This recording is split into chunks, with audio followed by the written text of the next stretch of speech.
Welcome to episode 1 of Any Voices. In this episode, we talk with Dan Mielke, Principal at Porcupine Plain Comprehensive School, as he shares his journey into building thinking classrooms in grade 7 science. In part 1, hear how Dan uses rubrics as stepping stones to build clarity, and how the navigation tools of the thinking classroom not only help to clarify expectations for teachers, but also empower students to become active participants in their own learning journey. Join us as we reflect on the natural evolution of student agency and the positive impact it can have on learning and engagement in the classroom. Let's get started. Welcome to Northeast Voices, a podcast that spotlights the innovators and change makers in education. We're here to share the stories of inclusion, empowerment, and the impactful connections with the Northeast School Division and beyond, focusing on the pivotal role of students, families, and teachers. Join us as we dive into the conversations revealing the strategies and moments shaping the future of education. Any Voices is your platform for inspiration and connection, and is recorded in the Northeast School Division, sharing the land of Treaties 4, 5, 6, and homeland of the Métis in Northeast Saskatchewan. Be sure to subscribe and join our community of innovators and change makers. Let's get started.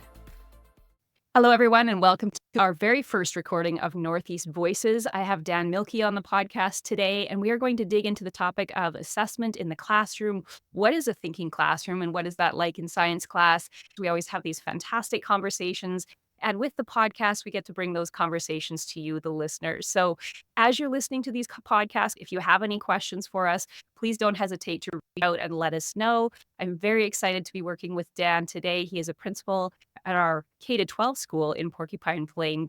And so today we are going to talk about thinking classrooms. How do we shift assessment and engage the students more deeply to get them thinking? And so welcome to the podcast, Dan. Thanks, Stephanie. Thank you very much.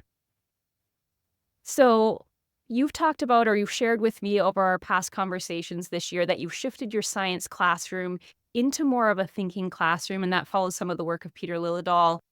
So tell us, first of all, what grade, and I've said science, so what grade are we dealing with here?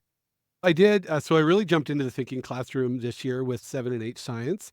I hadn't taught 7 and 8 science for quite a long time. And just a scheduling opportunity came up where it made sense, and something I've enjoyed in the past. And so as I was beginning to plan in new curriculum, so I'd never planned with the new curriculum, it made sense to take the time to really invest in my planning, doing the thinking classroom. So this has been in grade 7 science last semester, and then grade 8 science this semester. Nice. So we have a beginning to end in one science class, and then you had a chance to restart it into grade 8 science. And like you said, it was a great opportunity. I loved how you phrased that. It was an opportunity to invest in that planning up front. We know investing in the planning at the start puts more of the workload at the beginning, but once you get the students into those new routines and gets going, that will pay off in the long term. And we'll dig into that in a little bit. But you've mentioned the thinking classroom. So how did you come across the idea of the thinking classroom? And then what really caused you to make that shift? So it actually started back with the work of John Hattie around visible learning.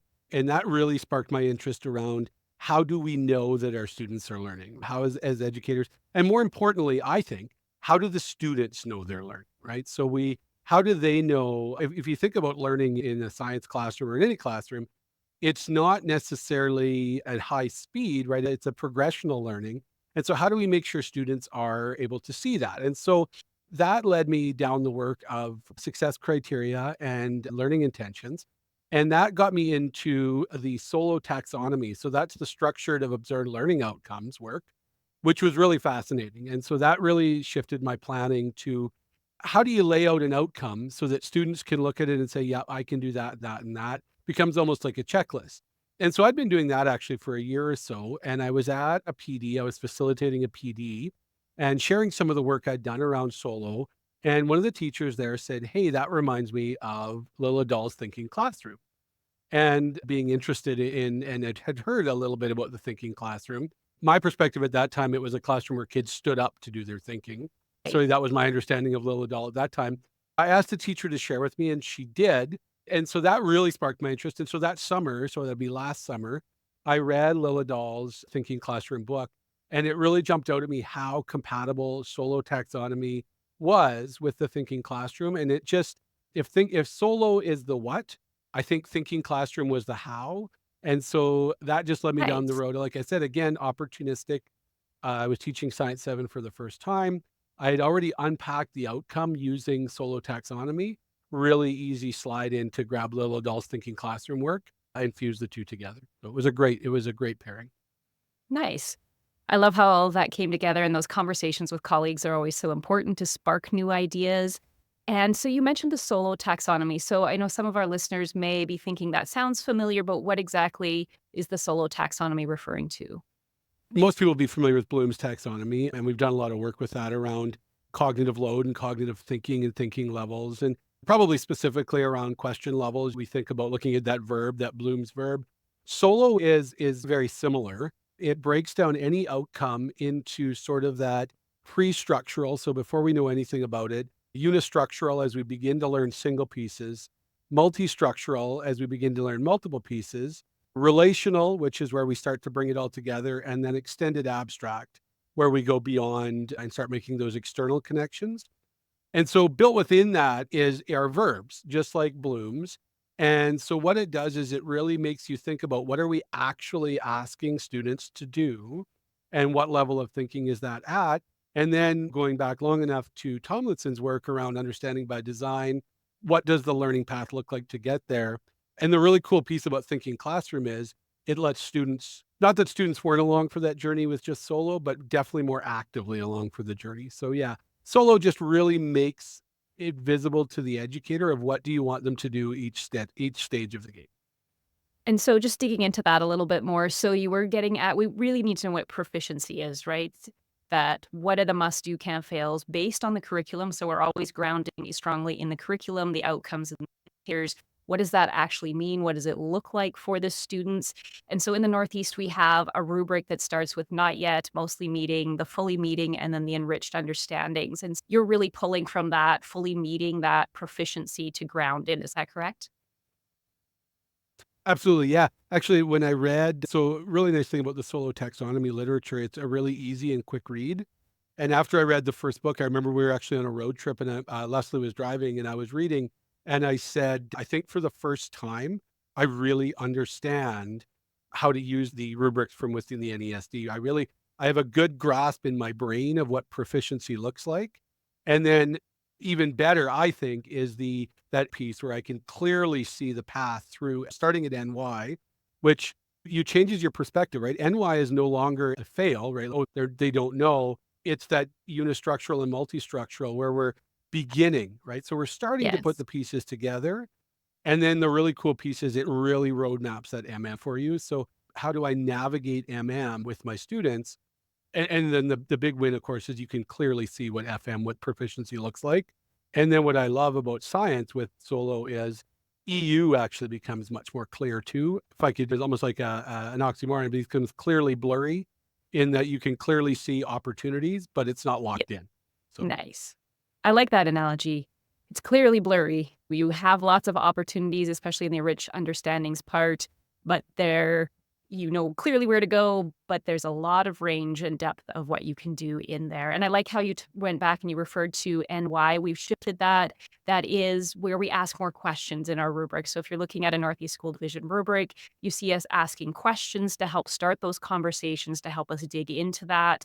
And then, like you said, that M and that mostly meeting is really important for breaking down what are the steps and the pieces, the stepping stones to get into that proficiency piece. Let's delve into what was it that in you as an educator that said, this is where I'm going to pause, I'm going to reinvest in this opportunity to rethink how I design the course because you have it laid out in a very engaging and unique way for the students to think more. And I think that student agency piece is something that you keep coming that you haven't mentioned directly, but that's what you're getting at is how do we increase the students' engagement and empower them to be not only along on that journey, but helping to drive that journey. And when we say drive that journey, not just anywhere you want, we are still fully grounded in that curriculum and we have a target that we're working towards. We are just both working together, teachers and students, to get there. So, what was the moment or that shift that sort of pushed you in that direction? definitely in terms of shifting over to solo was clarity around. So I was a Bloom's acolyte for a long time. I really liked Bloom's. I especially liked it in terms of assessing cognitive load of an outcome, right? So where are we in the student's thinking? And then what do we expect? And so what I always struggled with though was how do I help the students understand that metacognitively, right? You said student agency, and 100% that's what this is about. Is I as an educator may very clearly know or as clear as I can know where we're at and where we're going. The real richness comes when students are on board with that. And so I was always looking for a way of how do I help my students understand where am I at and where am I going? And we know that outcomes were written in not student friendly language. And often rubrics are a nice, I guess, in the middle between student and teacher language. And what Solo did, and then eventually Thinking Classroom really solidified, Mhm. was how do I build a tool, or how do I include students in that conversation, right? Where they can look down a list and say, I can confidently say I'm at this level. And so where Solo was great is where Solo I could lay out between outcomes and indicators a really nice pathway through the different levels of learning. And students could say that, yeah, I can clearly do these three things. I can't do this yet. But it was a bit of a complex piece still, but still for students who were maybe less engaged, it was hard for them to dig in.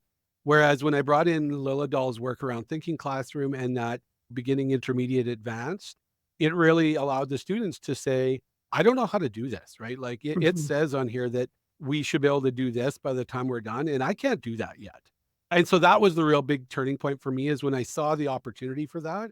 And then in working with my grade sevens, they were able to actualize that, which was really powerful to see, right? Where they could say, yeah, I could do that, right? Like I can definitely list whatever it might be.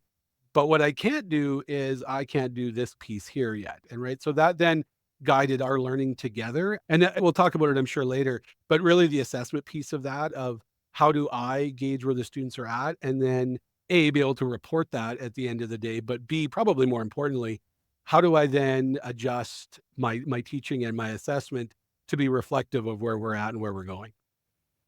So many exciting things in that piece, and you've mentioned a list a few times, and so you're talking about proficiency and the success criteria that go with that, because we've listed these are the things that need to be accomplished to show that you have proficiency. And so do you wanna talk to us just a little bit more about what that success criteria looks like? Because you did mention our grounding work in visible learning. Really lays out what that means. And so then as an educator, when you're telling a student by the end of this outcome, you should be able to explain Archimedes' principle as an example. What do I really mean by explain? Do I mean you can state it? No, that's actually a different verb, right? That's a much lower level of thinking. And so then you can really clearly, as you work through that, you begin to work with the verbs with the students at the same time, right? One that comes to mind that I do really early on is compare and contrast. So when I ask students to compare and contrast, they become really clear on what that means. To the point where actually when you do the work with Solo, there are graphic organizers that you can utilize. But where Thinking Classroom took that to the next level is with Lilo Dahl's navigation tools, where you take those learning intentions and success criteria and you make them really concrete. So of course his came out of the math world, which I think was a really cool place to start it because there is a real natural concreteness or a natural objectivity there. Whereas it does though what it makes you do then when you're starting to develop those navigation tools is you say, okay, if we are at the very beginning of this outcome, so the very base level of proficiency, what would we expect them to be able to do, right? According to the outcome. And then when you move into the developing or the intermediate piece of Lila Dahl's navigation tool, that's that really fully independent, that full, I'm in the FM, I've crossed the line to use Katie's analogy, I've stepped through the door. But you Yes. as an educator have to be really clear on that, right? So what should a learner be able to identify themselves doing to do that? And then the really exciting piece is that advanced where you can start to pull in the EU. And like I said, I do mean it by clearly blurry because what you realize is it's a lot about connections. It's a lot about and those verbs like connect, justify, create, they get a lot more meaning. And so then you can start to see those opportunities when students are doing that, right? Whether it is you creating the opportunity, which we do a lot, where we make sure we're creating those EU opportunities. But even better is when we'll talk later about assessment design, when you're creating labs and you can start to identify it, right? When it Yeah. happens serendipitously and organically, where you can say, I've got this navigation tool.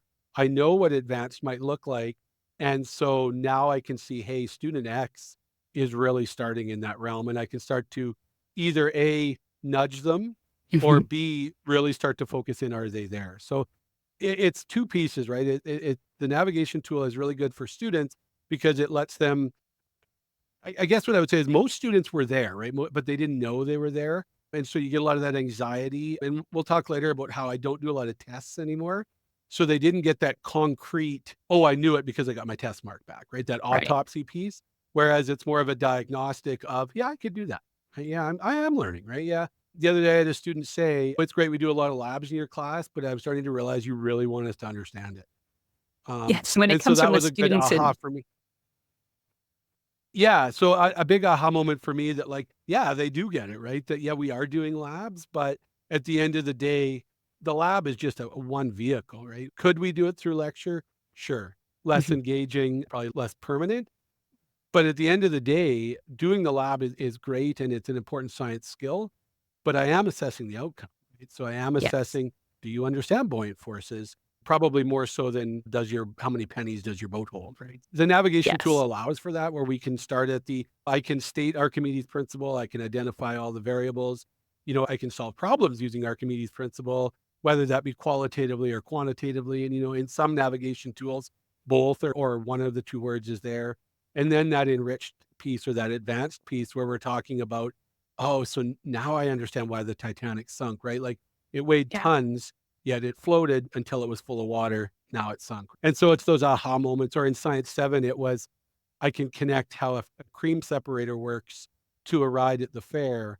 And I understand it's exactly the same scientific principle, right? And so that aha moment, that light up moment in the student's eyes of, I've made the connection, I think is really facilitated by the work of Lila Dahl, where, A, we're engaging them in those real world problems. So give them the opportunity. But B, we've provided that roadmap, that navigation tool where they can say, I can do that, right? I can do that advanced level thing because I can tell you how it's like the fair ride, right? So it becomes really concrete for them versus where the outcome, it's not as concrete, right? So that's been the big win for me.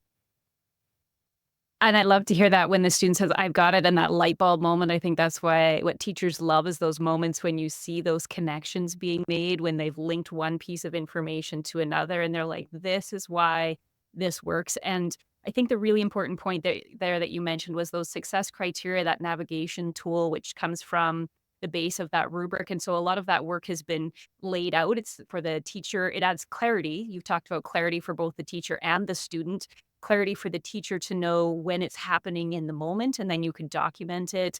And I know we'll have future episodes talking about some of the different ways that students can document their learning, whether that's through me making an observation of that, through me recording the conversation, for them actually submitting a type of product. Maybe they're doing a reflection. There's many different ways to document that.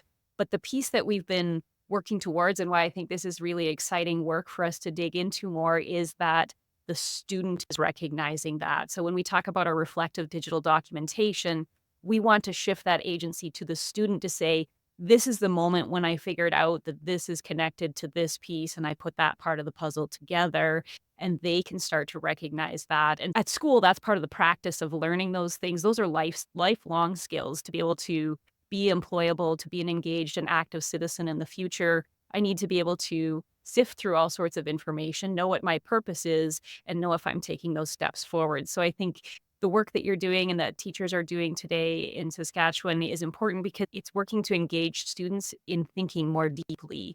And what we need to make the shifts in the world today is students who are thinking, who are informed, who can be innovative problem solvers because they have that strong base and the thinking skills and practice to do that. So it's exciting work. And that was episode 1. Thank you to Dan for sharing his journey into thinking classrooms in science. I appreciate Dan's comment that it's clearly blurry. Grounding and understanding the proficiency of the outcome and building clear success criteria invites students on a deeper learning journey. Not just understanding the concept, but reflecting on where they are and empowering students to engage in the next step. And in that, we find the clarity of the opportunities ahead. Yet, as Dan shared, We acknowledge the blurriness of possibility to enrich the learning journey.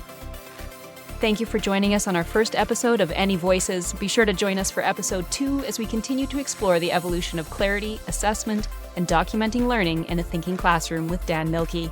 See you next time. Thank you for joining our community of innovators and change makers. We hope the conversations and stories have ignited a spark within. We'd like to express our gratitude to our dedicated Northeast educators. Until next time, remember to subscribe to Any Voices and join us on the next episode as we share the stories of learning shaping our future. Thanks for listening.